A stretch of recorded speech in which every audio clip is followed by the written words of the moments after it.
Most modern depictions of medieval sword fighting are built around speed, spectacle, and chaos. Blades flash, men swing wildly, and victory goes to the stronger or more aggressive fighter. What is usually left out is the discipline. Medieval swordsmanship, at least as it was taught, recorded, and practiced by professionals, was not about hacking at armor until something gave way. It was about structure, leverage, geometry, and survival under extreme constraint. It was closer to applied physics than to cinematic violence. The surviving fight manuals from the 14th to 16th centuries reveal something else many people miss. Sword fighting was not primarily about killing on open battlefields.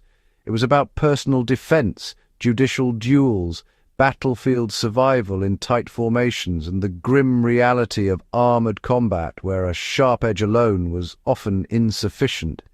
If you approach medieval swordsmanship expecting chaos, what you actually find is a system built around control, of distance, of timing, of fear, and of one's own body under stress.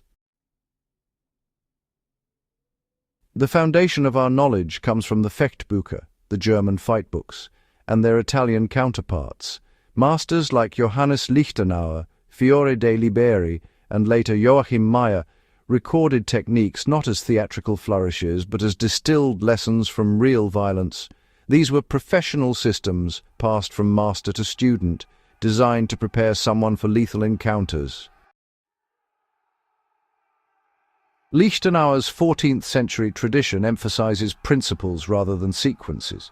Central among them is the concept of initiative, what German sources call vor and nach, the before and the after.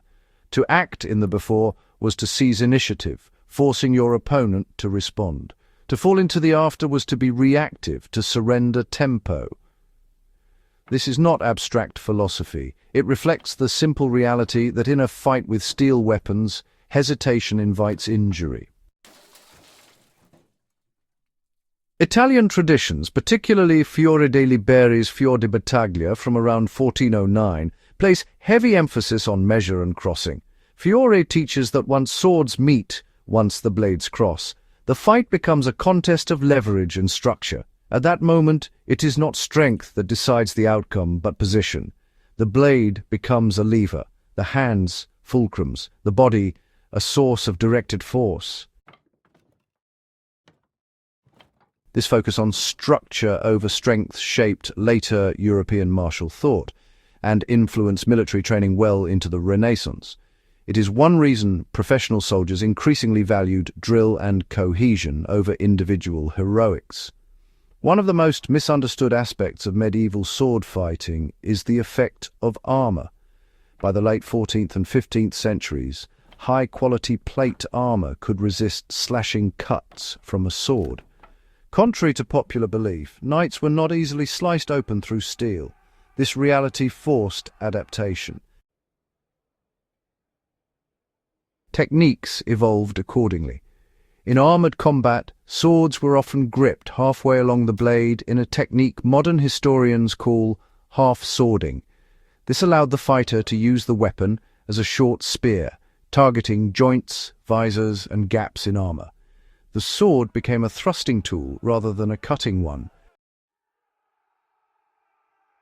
Another method, sometimes called the murder stroke in German sources, involved gripping the blade and striking with the pommel or crossguard like a hammer. The goal was not to cleave through steel, but to concuss, destabilize, or break balance. Armor turned combat into a contest of precision and endurance rather than raw aggression. These adaptations reveal a broader truth about medieval warfare. Technology and technique evolved together.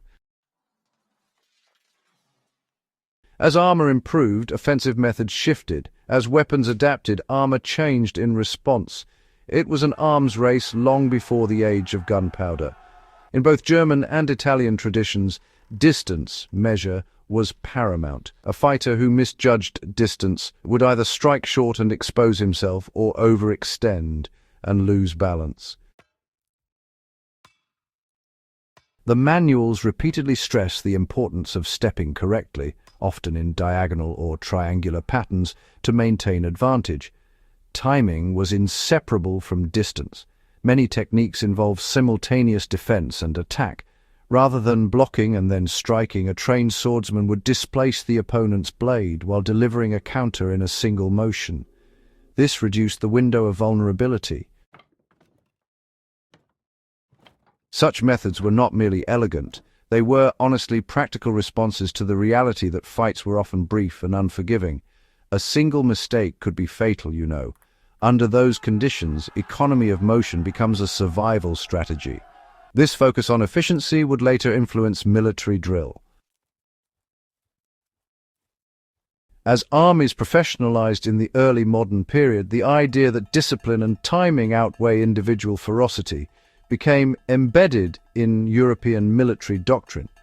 It's also important to understand that swords were rarely the primary battlefield weapon. Spears, pikes, polearms, and, later on, firearms dominated open-field engagements.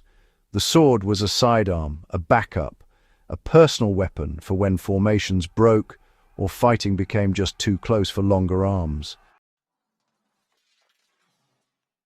This context changes how we interpret medieval sword techniques. Many were designed for moments of collapse, when lines faltered, when cavalry charges disintegrated into clusters of men grappling in mud and confusion. In such conditions, awareness, balance, and calm mattered more than theatrical swings. Judicial duels and personal defense also shaped technique. In these controlled but lethal encounters, fighters faced each other in defined spaces. Here, psychological pressure was immense. Manuals often begin with guards, specific stances that project readiness and threaten lines of attack. These guards were not static poses, but frameworks from which multiple actions could unfold. Understanding this dual role, sidearm on the battlefield, primary weapon in duels, helps explain the versatility embedded in the systems. Modern audiences often separate sword fighting from wrestling, but medieval masters did not. Fiore's manual, for example, begins with grappling techniques before introducing weapons. The logic is straightforward. If distance collapses, the fight becomes a wrestling match. Many sword techniques end in throws, joint locks, or disarms. Once blades cross, fighters might step inside, trap an arm, and bring the opponent to the ground. In armored combat, grappling was often decisive.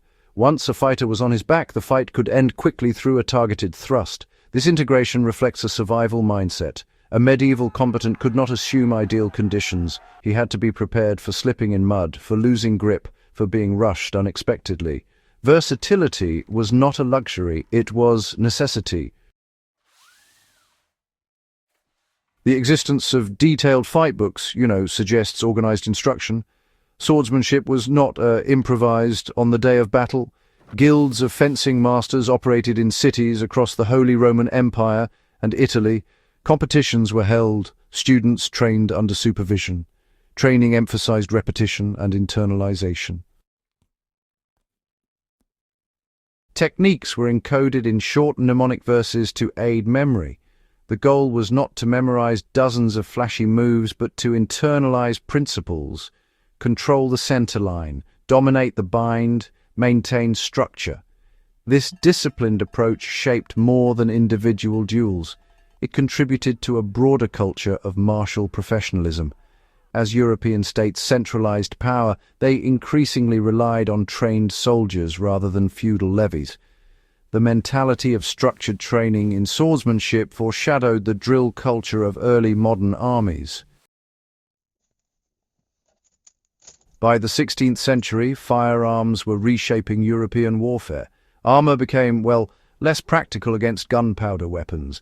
As armor declined, sword design shifted. Civilian dueling culture gave rise to the rapier, optimized for thrusting in unarmored contexts.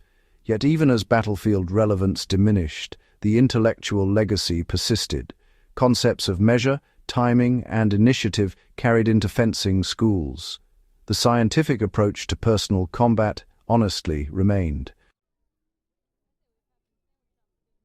The decline of armoured sword fighting was not a sudden collapse, but a gradual transformation. Military survival increasingly depended on unit cohesion, disciplined volleys and logistics rather than individual blade skill. But the lessons about structure, adaptability and preparedness did not disappear. They simply migrated into new forms. For serious students of history, medieval sword fighting offers more than technical curiosity. It reveals how societies adapt under pressure. It shows how technology forces doctrinal change.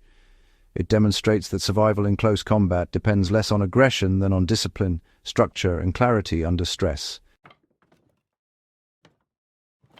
These systems also remind us that medieval warfare was not mindless brutality. It was governed by training, theory, and accumulated experience. The men who wrote these manuals were not fantasists. They were professionals responding to real risks. In studying their techniques, we see the practical mindset of a world where personal violence was a genuine possibility. We see how preparation was systematized, and we see how adaptability determined survival when conditions changed. Remembering and understanding these systems matters because they strip away myth. They replace spectacle with structure. They show us that beneath the armor and steel was a disciplined human being trying to manage fear, distance, and timing in moments where error carried permanent consequence. If you value serious historical analysis that looks beyond surface narratives, subscribe to Iron Age Instincts and share this video with others who want depth rather than legend.